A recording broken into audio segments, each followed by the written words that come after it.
Представьте ситуацию. У вас выключили свет. Вы берете свои фотографии, особенно самые свежие, и идете на улицу. Вы начинаете показывать их соседям и знакомым или вообще незнакомым людям. Вы ждете реакцию. Если реакции нет, вы спрашиваете: «Ну как, тебе понравилось?» Вы спрашиваете в ожидании «да» лайка. И что дальше?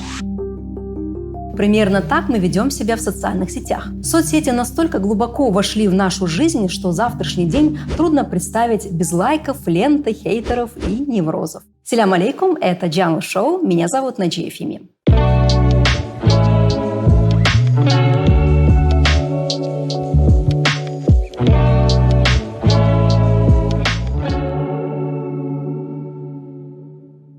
Стоит сразу сказать, что стартовой точки эры социальных сетей не существует. Не было момента, который разделил бы мир на «до» и «после». Или был?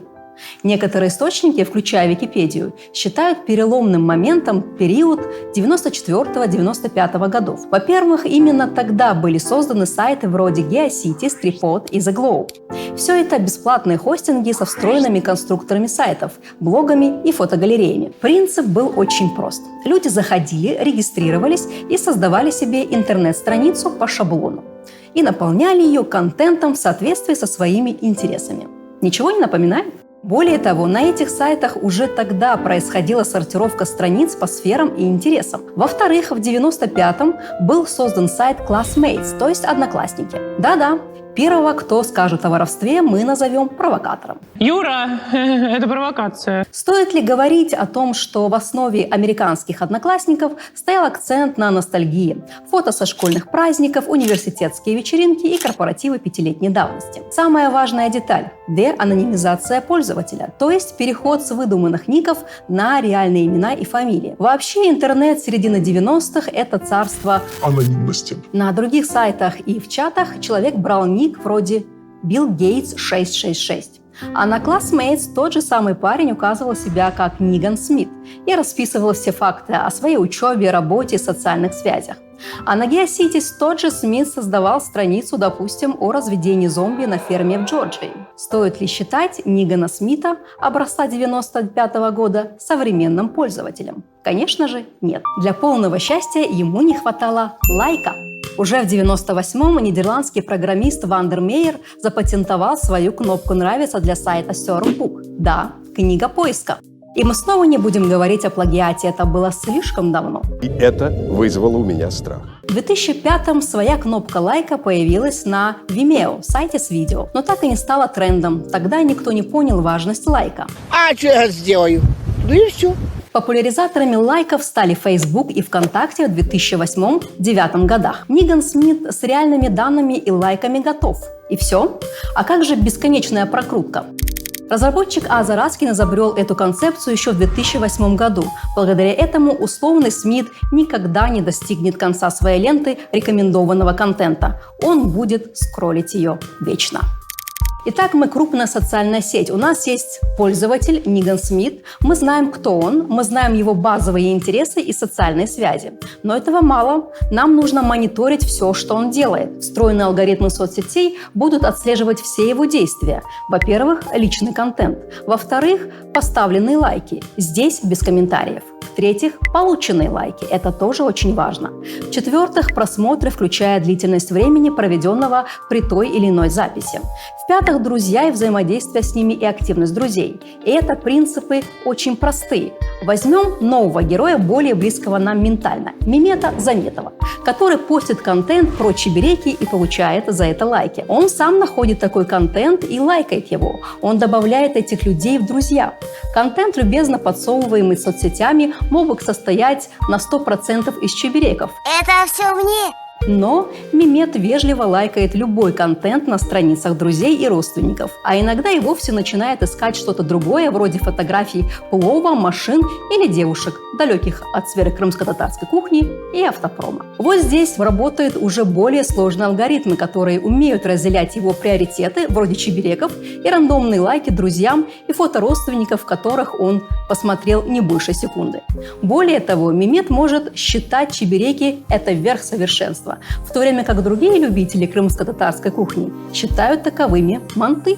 Между двумя фракциями любителей чебереков и мантышек идут войны в комментариях, полные провокаций, угроз и оскорблений. Задача алгоритма – понять, к какой стороне относится наш мемет. Это будет видно по его активности в соцсети. Естественно, алгоритм будет рекомендовать ему только тот контент, который не будет вызывать у него ненависти. Алгоритм позаботился об эмоциональном спокойствии любимого пользователя. Готово! Вокруг мемета создан информационный пузырь.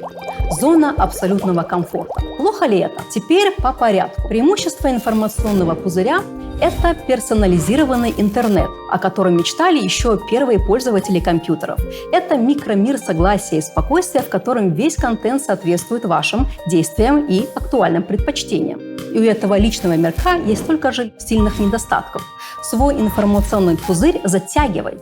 В нем умирает стимул к поиску информации. Значит, любое знакомство с принципиально другой точкой зрения будет затруднено. Простое сравнение. Телевидение предлагает нам несколько сотен или от силы несколько тысяч каналов, а один только YouTube предлагает нам миллионы каналов. Но телевизионные каналы фильтруют контент только так, как это угодно продюсерам или, скажем, владельцам. То есть наше мнение не учитывается. Мы можем просто переключать каналы, знакомиться с разными чужими точками зрения. Вот именно! YouTube пытается мне угодить, а этим вообще на меня насрать! Они тут такое мне показывают! YouTube, Instagram или любая другая соцсеть будет предлагать нам только то, что соответствует нашим подсознательным и машинальным желаниям. Это ловушка сознания, в которой нам не уйти от самих себя. Но, возможно, для кого-то и к лучшему. Если ты ученый, то ты не будешь засорять свой микромир потоками сознания шарлатанов. Если ты врач, то алгоритм не будет тебе отправлять видео, рекламирующее лечение у колдунов. Да? А может, лучше заранее знать опасные точки зрения? Это не риторический вопрос. Это реальность интернета, в котором есть только та пропаганда, которую мы сами хотим видеть. Что же из этого вышло? А что, если информационный пузырь надоест нашему условному мемету Заметову? Что будет делать богатая соцсеть? Начнем с того, что это вряд ли когда-нибудь произойдет. Это невозможно. Наш дорогой мемет уже подсел. Он зависит от лайков, которые вызывают удовольствие. Это же признание и значит дофамин. На практике это выглядит следующим образом. Наш знакомый мемет заходит в соцсеть. Он любит, когда ему ставят лайки, но получает он их мало. Каждый лайк – это случайность. Каждый лайк является для него непредсказуемой наградой. Зная об этом, он выкладывает новый пост с фотографиями и текстом, получает ряд лайков. Он получает удовольствие, а мозг просто генерирует сигнал. Вот это да, можем повторить. Рано или поздно мемет поймет, что он уже не может без этого всего. Возможно, несколько дней он не будет заходить в соцсеть. Или, например, какие-то его посты наберут слишком мало лайков. Действия мемета будут предсказуемы. Он попытается бросить эту соцсеть или вообще весь интернет. Он удалится из соцсетей, а заодно снесет половину приложений на своем смартфоне. Совершив все это, он неожиданно и резко получит сильный стресс, который сделает его нервным и ранимым. Вероятно, он сорвется, и это тоже станет очередным стрессом для его психики. Под знаменем «я слабый, я не могу бросить эту гадость». Конечно, его работоспособность снизится, как и самооценка. Простое дофаминовое голодание. Что же мы видим?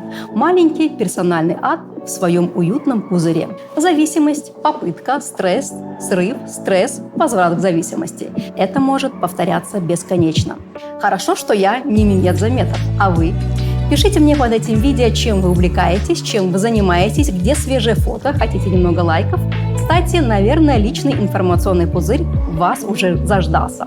Следующий эпизод нашего шоу уже не за горами. Подписывайтесь на наши аккаунты, и вы не пропустите ни слова.